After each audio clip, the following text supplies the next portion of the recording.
So, this is the new Forerunner 570 from Garmin. This multi-sport watch sits in an interesting place in Garmin's lineup, between their entry-level Forerunner 165 and their flagship Forerunner 970. It has a tough job. It needs to be good enough in health, sports, and smartwatch features to justify paying more than you'd pay for the 165. But it also has to be affordable compared to the 970. Did Garmin manage to pull that off? That's what we're here to find out. First, the name. Forerunner may make you think this is just a running watch. But really, it's more than that. This is a full-featured multi-sport smartwatch. Garmin has stuck with the Forerunner name for decades for its sport-focused watches, so it's familiar. But don't let the name fool you into thinking it's only for runners. Garmin calls the 570 their new mid-range Forerunner. I put mid-range in quotes, though, because I think they're redefining what mid-range means. They've added more than before, and it feels more premium in many ways. The 570 is intended to replace the Forerunner 265. You might wonder, why didn't they just call it the 270? According to Garmin, because the upgrades are significant compared to the 265. Big enough that the 570 deserves its own number. Talking about price, the 570 costs $549, whereas the 265 launched around $449. So, you're paying about $100 more. Is that justified? Let's break down what you're getting for that. One of the first major upgrades is in materials. The 570 has an aluminum bezel compared to the all-plastic build on the 265. That change gives the watch a more premium look and feel. You also get two sizes, 47mm or 42mm. On my fairly average wrist, 185mm circumference, the 47mm felt comfortable. On a smaller wrist, the 42mm is more proportionate. Durability-wise, the aluminum bezel has held up well in my testing. No visible scratches. The glass is Gorilla Glass, and even though I bang watches around a lot, the lens looks intact and solid. On the control side, Garmin combines physical buttons with a touchscreen. That's smart. The touchscreen is great for general navigation when things are dry and clean, but when you're in a sport, your hands might be sweaty, or you may be wearing gloves. The buttons come in handy. There's also the risk of accidental touches, especially from water or sweat. So Garmin has added several protections. You can disable the touchscreen or lock the entire device, buttons included. Better yet, you can assign shortcuts to various combo presses of buttons, making it quick to enable or disable touch or lock the device. There's also a touch lock feature. When enabled, the screen remains locked while you're not interacting with it. When you do want to use it, you swipe down on a little lock icon to unlock it. I found that really intuitive, and you can manage this in settings under Display, Brightness, Touch Lock. Visually, the display is a big upgrade. It's super bright. Garmin doesn't publish exact nits, but compared side by side with the 265, the 570's screen is much more vivid. I actually run it at the lowest brightness setting and find it more than usable, which makes me wish there were more brightness levels, especially a lower one, to save battery. On the smartwatch side, the 570 brings more polish. You'll still get notifications, Android or iPhone, and if you have an Android, you can reply via an on-screen keyboard or predefined replies. For iPhones, you can't type a reply, but since the watch has a built-in microphone, you can use Voice Assistant, Siri, to reply instead.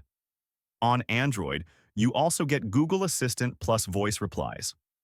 One of the biggest smart features upgrades is that the 570 now has both a mic and a speaker. That means you can take calls on your wrist, as long as your phone is within Bluetooth range, and you can use voice commands, set timers, start workouts, open settings, or even launch an activity like a trail run. Battery life depends a lot on how you use it. For the 47mm model, Garmin claims approximately 5.5 days with always-on display, and up to approximately 11 days if AOD is off. For the 42mm, it's approximately 4.5 days with AOD and around 10 without. In my real-world use, 47mm, AOD on lowest brightness using the SP2 sensor while sleeping. I've been seeing anywhere from about 3.5 days when I do a lot of outdoor activities to 5 days, more indoors. For outdoor activity tracking, Garmin claims 14 to 18 hours depending on settings. In my testing with Auto Select Satellite mode, I consistently got more than their 16-hour claim.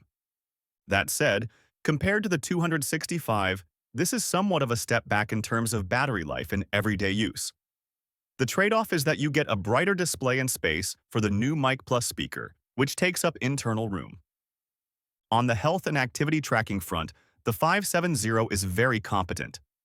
It tracks steps, floors climbed, thanks to an altimeter, and heartbeat 24/7 calories are estimated, and you also get blood oxygen, SpO2, tracking.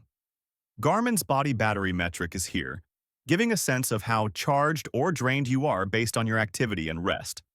Sleep tracking is robust. It gives you a sleep score, tracks sleep stages, and also measures breathing variations, potential clues to nighttime breathing disturbances. There's also recovery time, and Garmin tracks HRV, heart rate variability, which can hint at how well you're recovering or if you might be getting sick. Compared to entry-level Forerunners like the 165, the 570 has almost everything that the 970 has, except a few big-ticket items. For example, both the 570 and 970 use Garmin's 5th-generation HR sensor, which is their most accurate yet. But only the 970 supports ECG because it has extra hardware. So if ECG is important for you, that's a major differentiator. When it comes to sports modes, the 570 is quite robust. It supports running, cycling, swimming, pool plus open water, gym workouts, outdoor recreation, team sports, snow, and water sports. Basically a wide range. You also get multi-sport profiles, triathlon, duathlon. For cycling, there are even specific riding profiles. For running, you get deep training insights. Speaking of training feedback, the 570 doesn't skimp. For running, you get VO2 max estimates, lactate threshold, and race time predictions, plus how those metrics trend over the past 4 weeks. Note: to get running VO2 max, you need to run outdoors for at least 10 minutes, with your heart rate above about 70% of your max. It won't estimate that on a treadmill. For cycling, you can also estimate your VO2 max. If you have a power meter, you can get FTP, which is very useful for structured cycling training. Beyond that, the 570 gives you training status.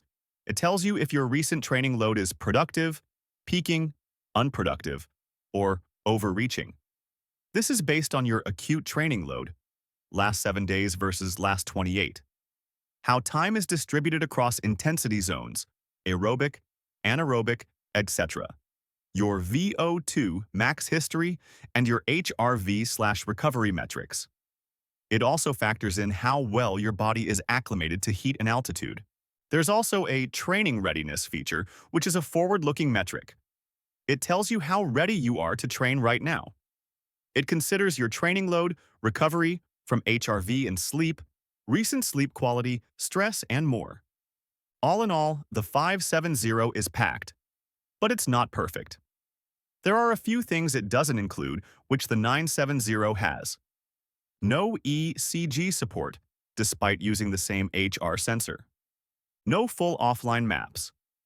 You don't get on-device map tiles, only breadcrumb-style routing and back to start. You can load routes from Garmin Connect or other sources for turn-by-turn guidance. No built-in flashlight, torch, which is something some users love on the 970, especially for night runs or camping. Putting it in context within Garmin's lineup, the 570 is in a sweet spot in terms of features. For a lot of people, it gives enough: multi-sport, advanced training metrics, smartwatch features, while being considerably cheaper than the 970. But for that $549 price tag, it's not strictly budget. Compared to the 165, it's $300 more. Compared to the 970, it's $200 less. And with the 970, you get ECG, maps, and the flashlight. There's also some competition from other Garmin watches. For example, the Venue 4 is sometimes the same price as the 570, and it does have ECG plus flashlight, though it doesn't have the same 5-button layout and sports focus as the 570. Realistically, the 570 would make a lot more sense to me if it was priced a bit lower, closer to $449. But considering what you get, it's a compelling option, especially when it's on sale. My verdict: the Forerunner 570 hits a strong balance. It offers a ton of features for athletes and fitness enthusiasts without going full flagship. If your priorities are solid health tracking, accurate GPS, rich training metrics, and smartwatch features, and you're okay skipping ECG or offline maps, this is a very strong buy. But if those missing features matter a lot, the 970 or other models might be worth considering.